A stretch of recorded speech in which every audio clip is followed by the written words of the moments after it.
Hello दोस्तों, आपका YouTube channel geo science में स्वागत है। मैं कमलेश कुमार, क्लास 10 का फिजिक्स पिछले लेक्चर में देखा होगा कि गोलीय दर्पण के बारे में पढ़े थे। गोलीय दर्पण का कितना प्रकार होता है उसके बारे में पढ़े थे। तो हम लोग पढ़ा था कि गोलीय दर्पण का दो प्रकार होता है, अवतल और उत्तल। अवतल दर्पण पहचानने का क्या तरीका है, उत्तल दर्पण पहचानने का तरीका क्या है। तो अवतल दर्पण में बाहर का भाग कलई किया हुआ होता है और उत्तल दर्पण में अंदर आंतरिक भाग कलई किया हुआ होता है।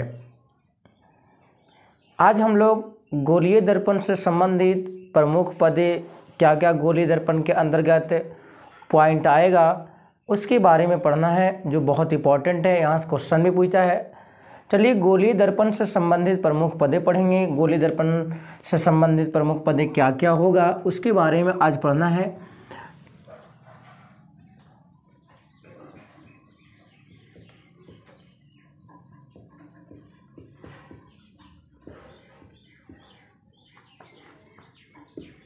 गोलीय दर्पण से संबंधित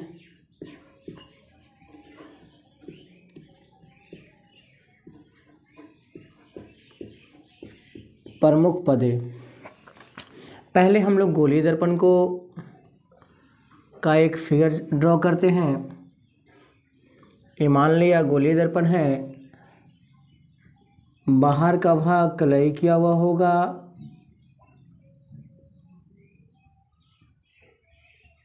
तो अवतल दर्पण कहलाएगा। अंदर का भाग कलई किया हुआ होगा तो उत्तल दर्पण कहा जाएगा। यहाँ से ये सेंटर कहलाएगा।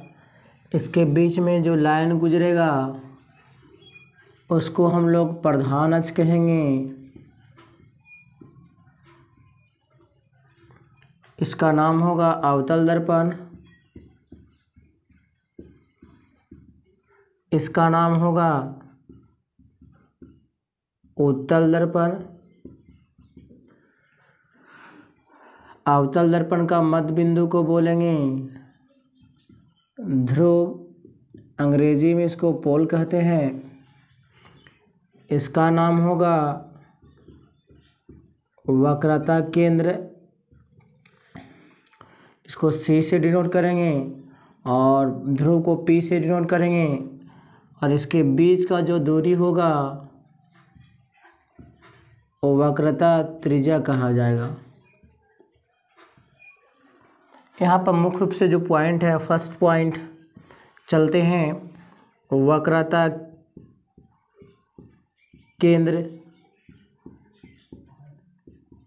Centre of curvature. Centre of curvature क्या है, वक्रता केंद्र क्या है?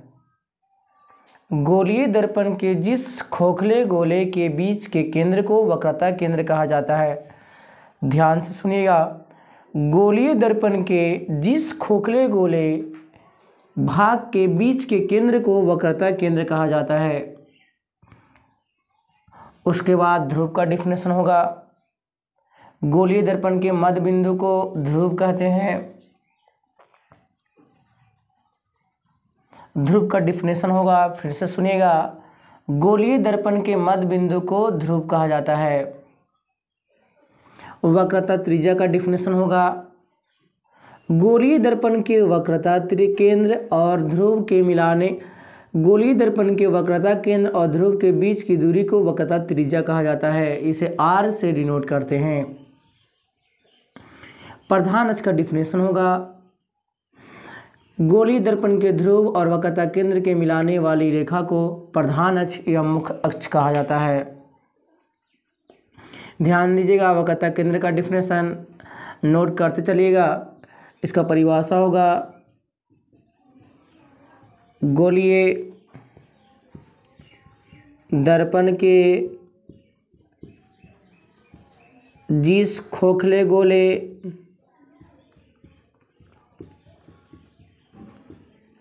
गोले के बीच के भाग के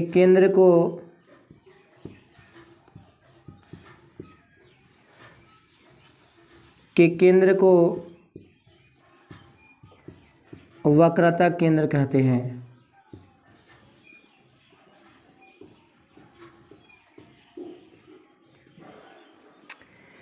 इसे सी से सूचित किया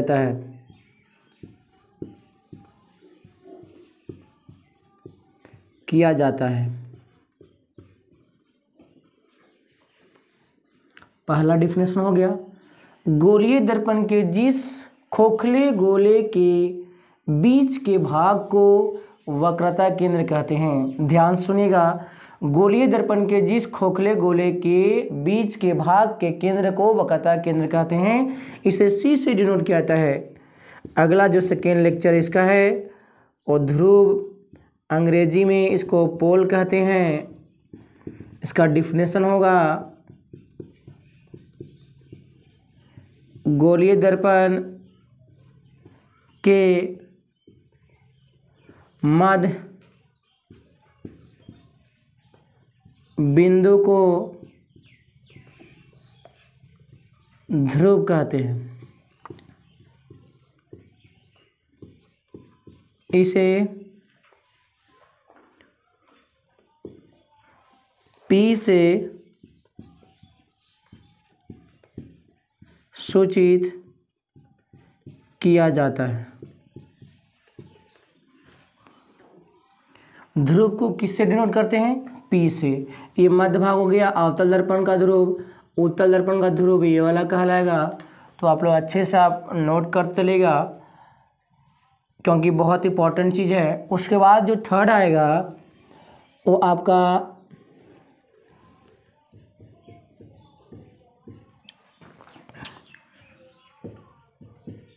वक्रता त्रिज्या होगा। इसको बोला जाता है रेडियस ऑफ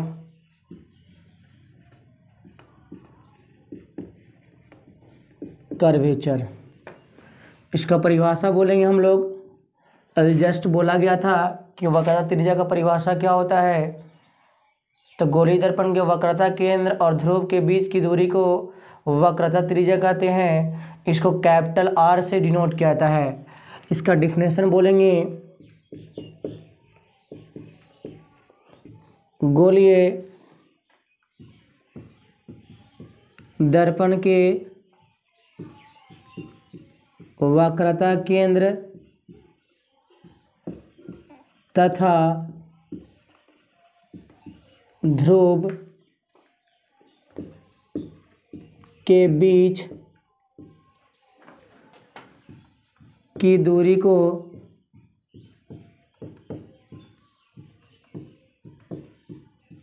वक्रता त्रिज्या कहते हैं।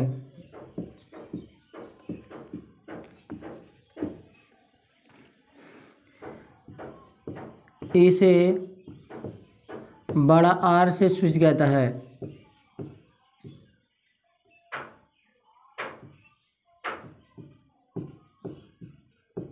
किया जाता है।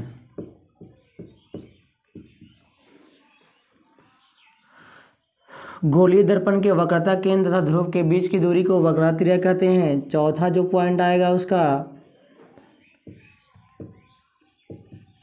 और प्रधान अक्ष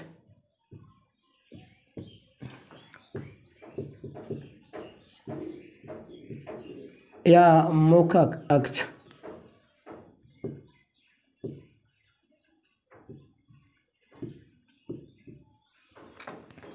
अंग्रेजी में इसको बोलेंगे प्रिंसिपल एक्सिस।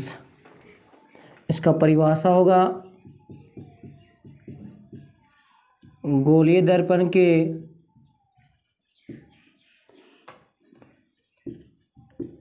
वक्रता केंद्र तथा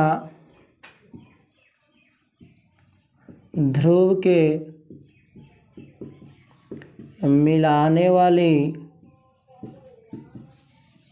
रेखा को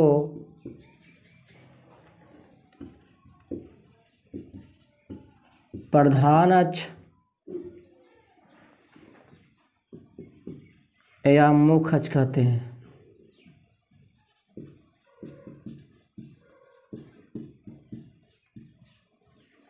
जस्ट बोले गोलीय दर्पण के ध्रुव और वक्रता केंद्र के मिलाने वाली रेखा को प्रधान अक्ष कहते हैं।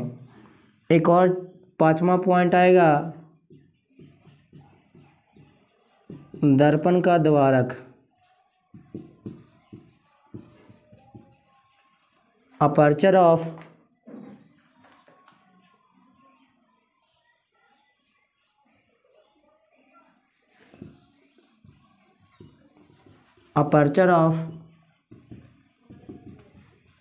मिरर, इसका परिभाषा होता है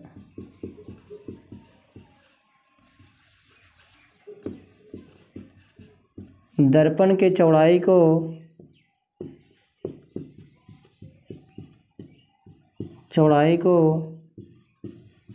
दर्पण का द्वारक कहते हैं। जैसे में एग्जाम्पल होगा, एक अवतल दर्पण है, इसका मान लिया एम और एन, तो दर्पण का द्वारक जो होगा अवतल दर्पण का वो एम और एन होगा। यदि कोई उत्तल दर्पण है, इसका भी दर्पण का द्वारक एम और एन है, तो अवतल दर्पण का द्वारक भी एम और एन होगा। इसका मतलब हुआ जितना दर्पण का चौड़ाई होगा, ऐसे अपर्चर ऑफ मिरर या अपर्चर ऑफ लेंस बहुत छोटा होता है, बहुत क्रिटिकल पॉइंट होता है। तो दर्पण का द्वारक का डिफिनेशन बोलेंगे, दर्पण की चौड़ाई को दर्पण का द्वारक कहा जाता है। तो गोलीय दर्पण से संबंधित हम लोग 5 तरह का पॉइंट पढ़े हैं। पहला वक्रता केंद्र, दूसरा वक्रता त्रिज्या, ध्रुव, प्रधान अक्ष और दर्पण का द्वारक। तो फिर से एक बार रिपीट कर रहे हैं हम परिभाषा को, गौर से सुनिएगा और उसको आप कॉपी में लिखते चलिएगा। वक्रता केंद्र का डिफिनेशन होगा गोलीय दर्पण के जिस खोखले गोले के बीच के भाग को वक्रता केंद्र कहते हैं। वक्रता केंद्र को C से डिनोट किया जाता है। वक्रता त्रिज्या का डिफिनेशन, इससे पहले ध्रुव का डिफिनेशन ध्यान से सुनिएगा। गोलीय दर्पण के मध्य बिंदु को या मध्य भाग को ध्रुव कहते हैं, इसे P से डिनोट किया जाता है। वक्रता त्रिज्या का डिफिनेशन होगा गोलीय दर्पण के वक्रता केंद्र और ध्रुव के बीच की दूरी को वक्रता त्रिज्या कहते हैं, उसे बड़ा R से सूचित किया जाता है। प्रधान अक्ष का डिफिनेशन होगा गोलीय दर्पण के वक्रता केंद्र और ध्रुव के मिलाने वाली रेखा को प्रधान अक्ष कहते हैं। दर्पण का द्वारक का डिफिनेशन होगा दर्पण के चौड़ाई को दर्पण का द्वारक कहा जाता है। तो आप इस वीडियो को अच्छे से आप कॉपी में नोट कर लीजिएगा, जो आने वाला टाइम में आपको बहुत यूजफुल साबित होगा, आपको बहुत उपयोगी साबित होगा। इसके बाद का जो पॉइंट पढ़ना है वो गोलीय दर्पण का फोकस तथा फोकस दूरी के बारे में पढ़ेंगे। अर्थात अवतल दर्पण का फोकस दूरी और फोकस धनात्मक होता है कि ऋणात्मक होता है। उत्तल दर्पण का फोकस तथा फोकस दूरी धनात्मक होता है कि ऋणात्मक होता है। तो इसको पढ़ने के लिए थोड़ा समय का इंतज़ार करना होगा। इस वीडियो में बने रहने के लिए आपका समय शुभ हो। जय हिंद।